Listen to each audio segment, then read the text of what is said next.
Da, da, da, da, da, da, da, da, da. I used to really hate this piece. It was my nightmare piece, and I never thought that I would play it one day.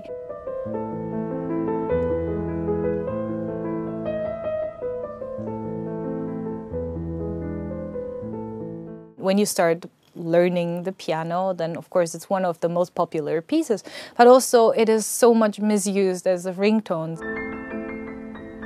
As you start playing it, people start laughing.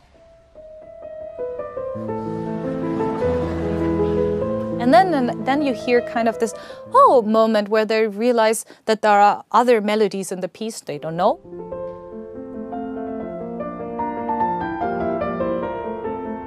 And then they realize actually it's a really nice piece.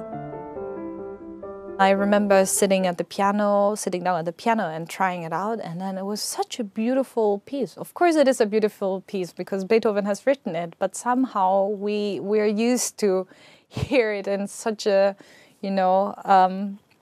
ugly form.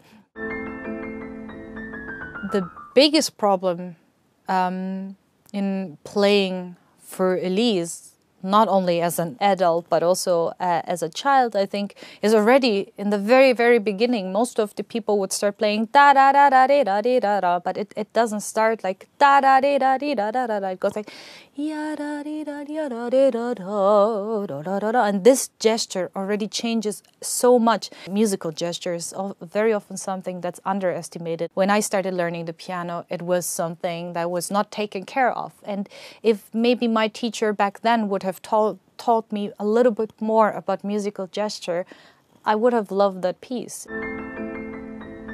I think the most important thing as an interpreter, as a performer, is that you're really 200% convinced of what you're doing. It's not just about playing some popular pieces. For me, it is very important that there is a storytelling and that there's a concept, and I'm involved in every little details. It's so much about, learning the notes, but it's not about how to play the notes. And, you can hit the right note and still it can be wrong. When they say technique, they mean something like playing the right notes as fast as possible, as loud as possible. That's like virtuosity is somehow seen as, being manually perfect. But this is not technique. This is not virtuosity for me. For me, it is actually really finding the best way to produce the sound you imagine.